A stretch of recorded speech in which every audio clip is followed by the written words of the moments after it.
Okay. So our last module, last na po ito, is all about array. So array are used to store multiple values in a single variable instead of declaring separate variables for each value. Kung tayo po ay gagamit ng madaming variables, and pare-parehas lang naman sila ng data type, for example, int.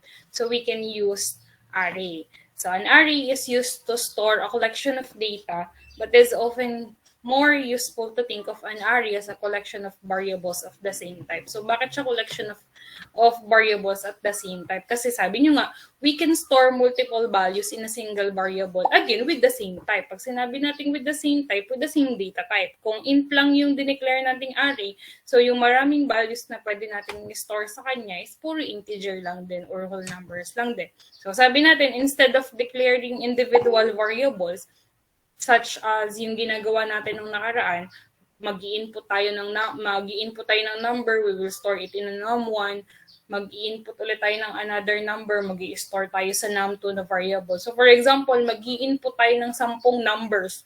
No, sa halip na magde-declare tayo ng int num1, num2, num3, num4 hanggang num10. Yan. Since pare-parehas lang silang int, we can use array. Okay? So again, si array is a collection of values in a single variable. So we can store multiple values in a single variable. So using index, okay, or position. So si array po is may index tayong tinatawag. So to declare an array, define the variable type. So ano ba yung data type na gagamitin natin for the variable? Kasi sabi nga natin, si array po is variable lang.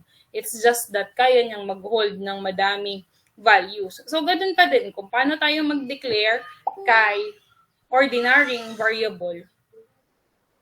So, ganun din sa array. No po?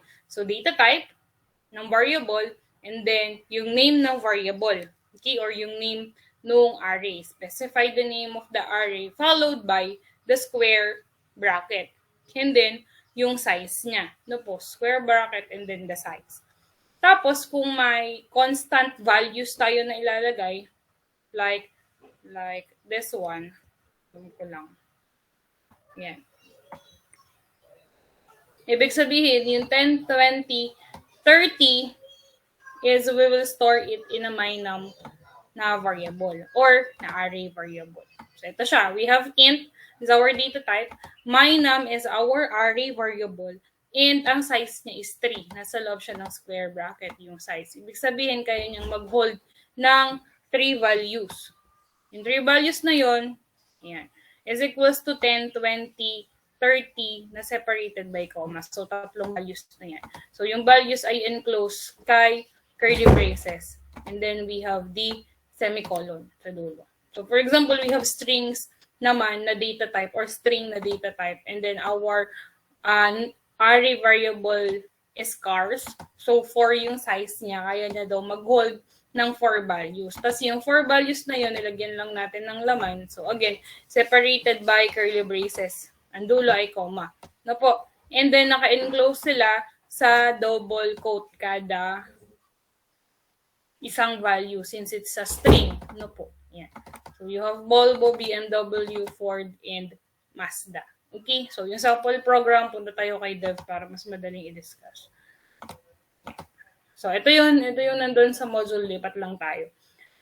So ang pangalan ng array natin is cars, again, and then kaya niyang mag-hold ng 4 values, no? Kaya 4 yung size.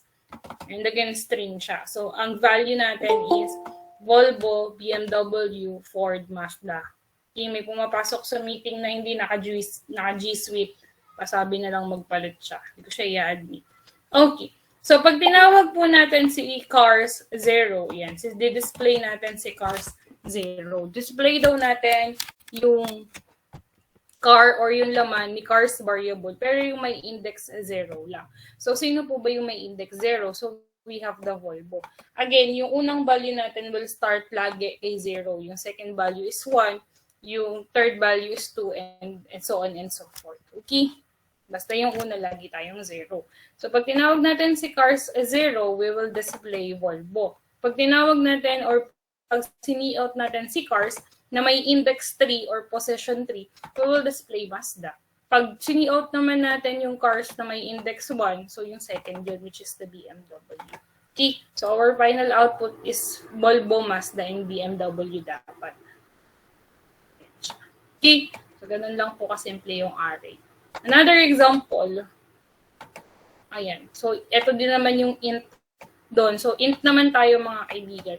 Si int, and then we have the num. Di ba kadalasan nung nag-i-input tayo ng first number at second number, hiwala yung variable ni num1 at ni num2. So, for example, we will input 5 numbers. So, you can create an array. So, yung num daw natin na variable can hold 5 elements na integer. So, since integer, hindi po siya kailangan nasa double quote. No? So, kahit ganyan na siya, wala na siyang double quote kasi numbers naman siya. So, we have 10, 20, 30, 40, and 50. Again, yung 10 ay nasa index 0 or nasa position 0. Yung 20 ay nasa index 1. Yung 30 ay nasa index 2. Yung 40 is nasa index 3. And si 50 is nasa position or nasa index 4. Okay? So, pag pinrint po natin si num na may index 2, ang output natin is si 30. Pag pinrint naman natin or sini-out natin si num na may index of 4, ang output natin is 50. So, ang output natin for this one ay 30 and 50. So, check down natin. So, ayan siya. 30 and 50. Nagigets po si array, mga kaibigan. Nakukuha po? Opo. Okay. Thank you. Next, naglagay lang po tayo ng for loop. Sorry na madaming example.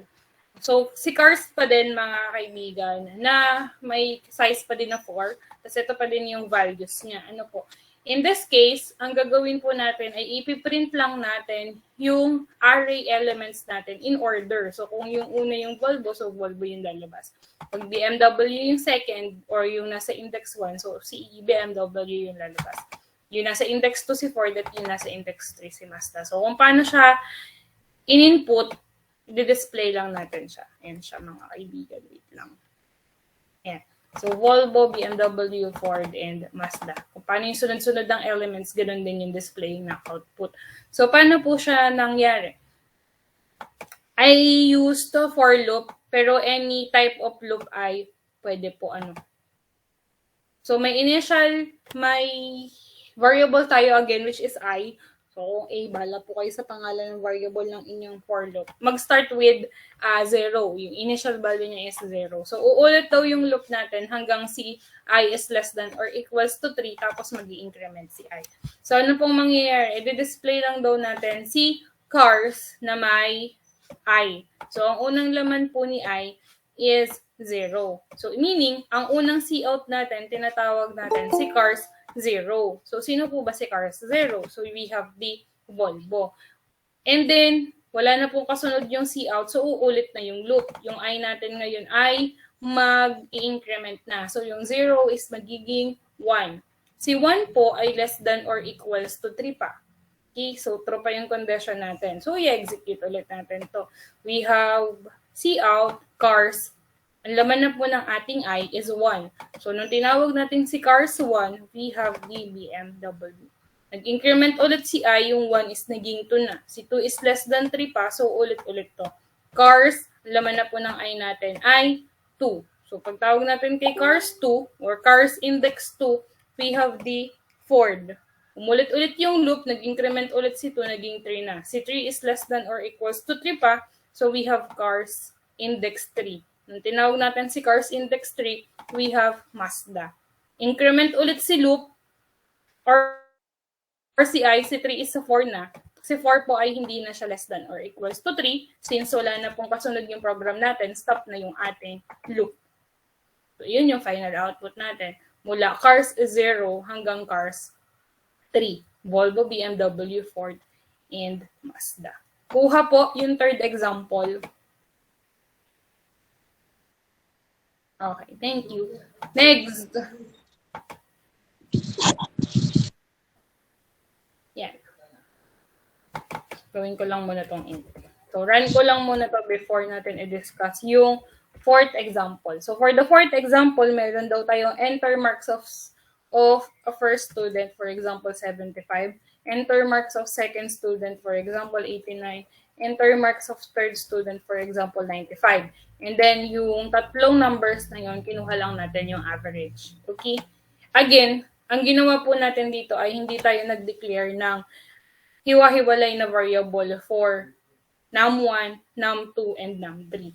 So, sa halip na i-declare natin to, yan, yung int mark 1, mark 2, mark 3, may isang variable na lang tayo, which is si marks. Kaya niyang mag-hold ng 3 values. Okay? So, kung gusto niyo po ng float, para nakakapag-input kayo ng decimal places, so pwede din. It's up to you. So, sige, float para maiba kasi ginamit na natin si integer kanina.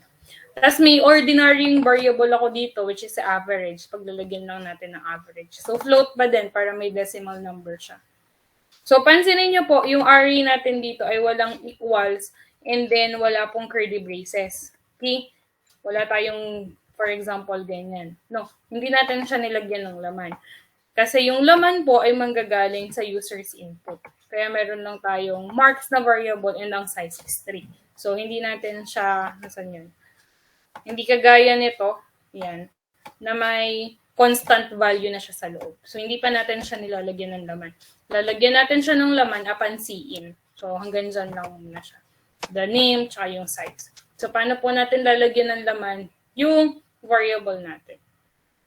So, display lang natin yung string na enter marks of first students. Tapos, magsisiin daw tayo kay marks na variable na index 0. So, ang lalagyan daw natin ng laman or ng value is si marks na may position 0. Diba kaya niyang mag-hold ng 3 values? So, yung unang values nilagay natin. And then, display lang ulit natin yung enter marks of second students. Magsisiin ulit tayo. Yung i-input natin, itatago naman natin kay marks pa din na array, pero kay position 1 or kay index 1. And then, the last one, mag-display lang ulit tayo na enter marks of third students. Mag-i-input naman tayo kay marks na may index 2. Ayan. So, nilagyan na natin ng value yung mga index or yung possession. Naglagay tayo ng value kay marks 0, naglagay tayo ng value kay marks 1, at naglagay din tayo ng value kay marks 2. And then, ang gagawin lang po natin ay i-average natin sila. So, paano natin i-average? Average, or kung gusto nyo siyang i-diretso na dito, yung sagot na to is diretso na dito, pwede din. Pero in this case, ginawan ko siya ng another variable, which is si average.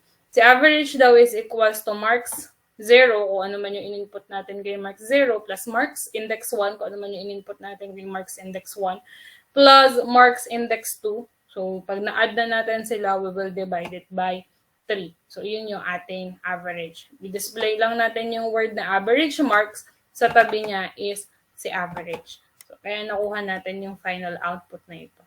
So, for example, we have 85. Yung 85 is mag-store kay mark 0. We input 95. Yung 95 is mag-store kay marks 1. And for example, we input 88. Yung 88 is mag-store kay marks 2. Okay? And then, kinompute lang natin yung average.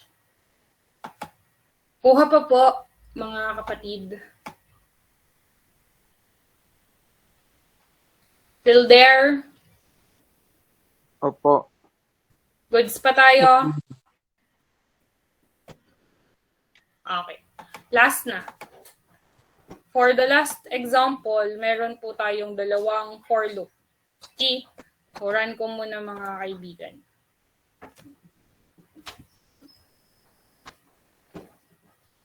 So, mag-enter tayo ng value of n, 0, any value. Enter value of 1, enter value of 2, enter value of 3, enter value of n4, n5. Yan. Tapos, di-display lang daw natin yung naman ng n0, kung ano yung in-input natin, 5, n1 is 2, n3 6, n2 6, n3 7, n4 8, n5 9. Yan. Kung ano yung in-input natin, din-display lang din natin. Okay? So, yun yung logic ng last na po ito. last example. So, may array ulit tayo. So, wala ulit siyang laman. So, ibig sabihin, manggagaling na naman sa input yung magiging laman ng array natin. So, n na lang yung pangalan ng array natin. And kaya niyang mag-hold ng 6 values. 6 yung size niya. And it's an integer. No po? Integer lang yung pwede natin i-input. Kung mag-i-input man tayo ng may decimal numbers, hindi niya isasama store yung decimal numbers. Yung integer lang. Okay. So, hindi po to nested loop, mga kapatid, no? It's not loop within the loop. Yan. Pansin nyo naman siya. Tapat ko lang to ng konti. Yan. So, ito ay unang loop, tapos pangalawang loop. Hindi siya may loop sa labas at may loop sa loob. Magkaiba sila, no? Yan. So, i-execute muna natin to. Pagkatapos nito mag-execute, ito naman yung i-execute natin. Unlike with the nested loop, execute natin yung inner loop, tapos i-execute muna natin yung outer loop bago babalik ulit sa inner loop. No, ito hindi.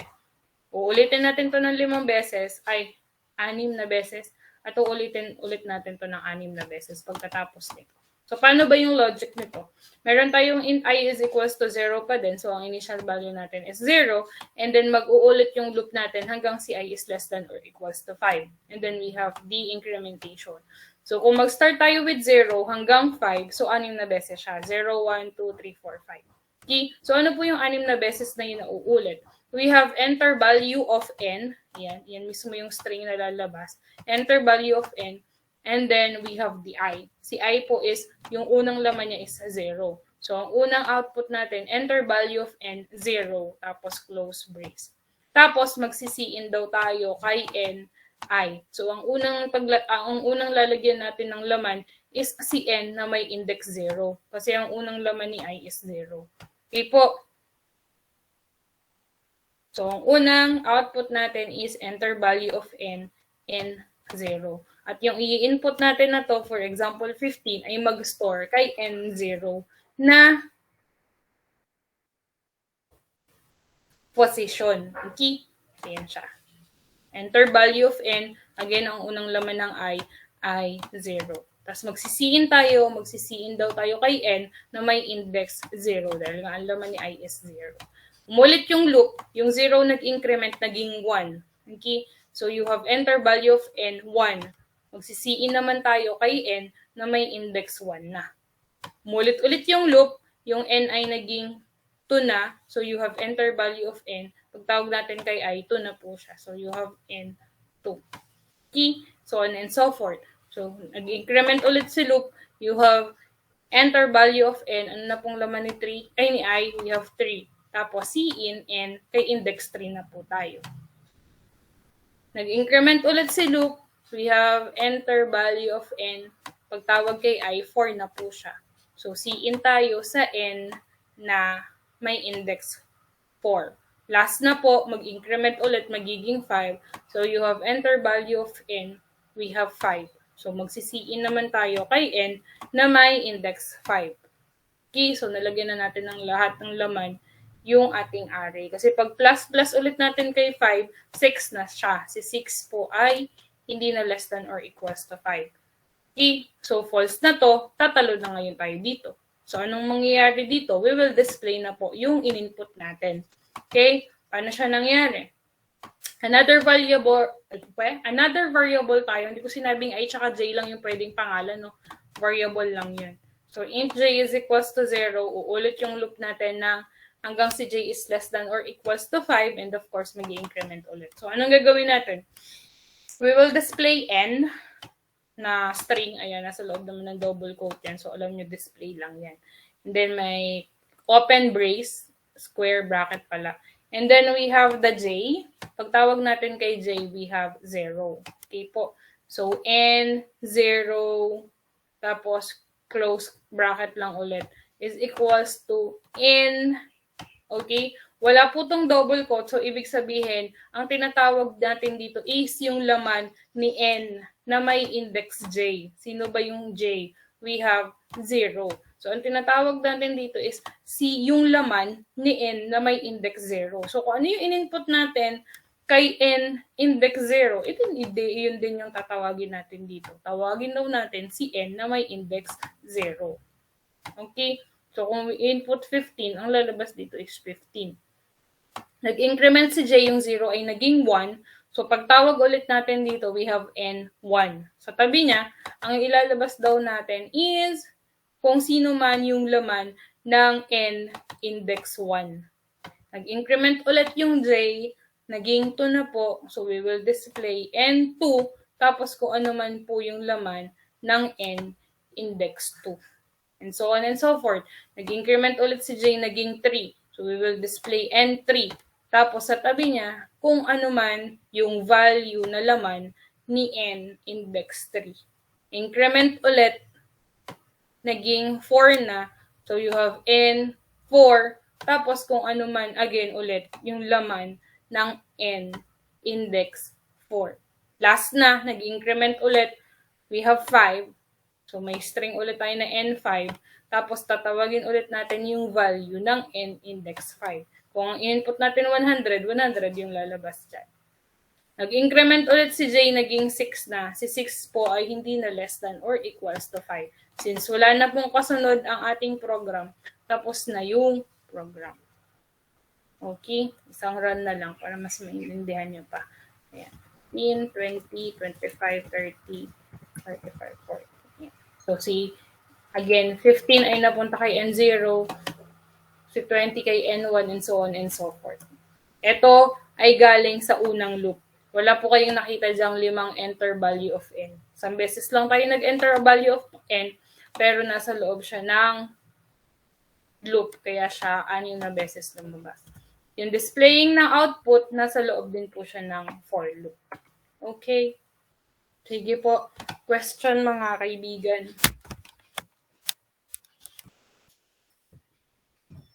Question po sa array. Sigurado naiintindihan. Ako ba'y may estudyante pa? Nandyan pa ba kayo? Okay. Yes po. Sige po. Kung wala nang tanong, let's proceed. Tigisa lang to, isang lab, tsaka isang quiz. No po.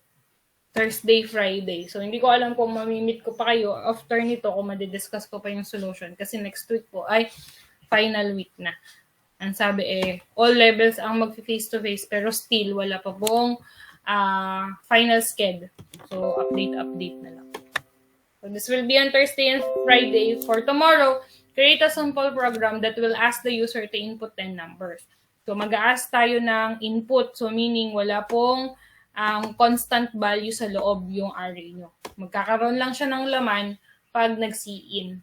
Okay? So, create a simple program that will ask the user to input 10 numbers and then, giget lang natin yung sum, difference, product, and quotient ng lahat ng elements ng array. Ganun lang kasimple. No? And then, bahala po kayo sa exercise na to kung kayo ay gagamit ng loop or hindi kayo gagamit ng loop. Wala po kong dineclare dyan. Dalawa kasi yung possible solution dito. Pwedeng walang loop, pwede ding meron. Kung yung pagkuha ng sum, difference, product, and quotient, it's up to you. And then, for the assessment, nag-declare ako, nagagamit kayo ng any type of loop. Pwera sa for loop kasi nakita nyo na po yung example natin ay puro for loop. So, mag-provide kayo ng ibang type of loop. So, anong gagawin? Create a simple program using array with any type of loop. Ang daming pagpipilian sa loop. So, hindi dapat kayo magkakamuka, no? That will ask the user to input a grade in 7 subjects. Hindi po kailangan i-specify yung subject, yung name subject, yung English, Math, ganun. Walang ganun na po. Filipino, wala. Ano lang siya, enter grade in subject 1, enter grade in subject 2, enter grade in subject 3, and so on and so forth. Ganun lang. And then, kukunin lang natin yung average ng lahat ng subjects na yun. Yung 7. No po. Malayo siya dito sa marks, baka akalain nyo kagaya lang siya ng marks. Hindi po, no po, nito. Kasi ito ay walang loop. Kinuha nga natin yung average ng mga marks na pinag-i-input natin, pero wala siya sa loob ng loop.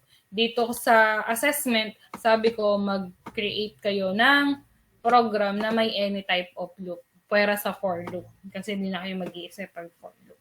So, ayan siya. Tapos makakapag-input tayo ng 7 grades or 7 subjects yan, na grade.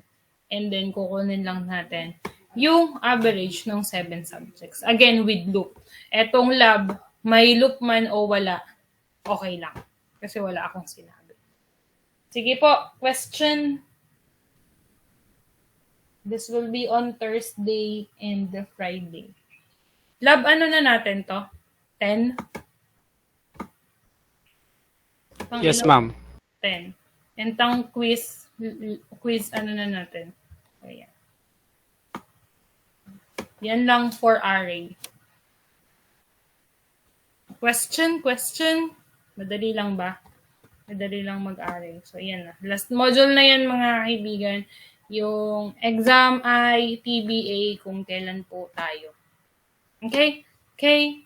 Can I check your attendance? Okay na ba tayo? Wala nang tanong. Sige po.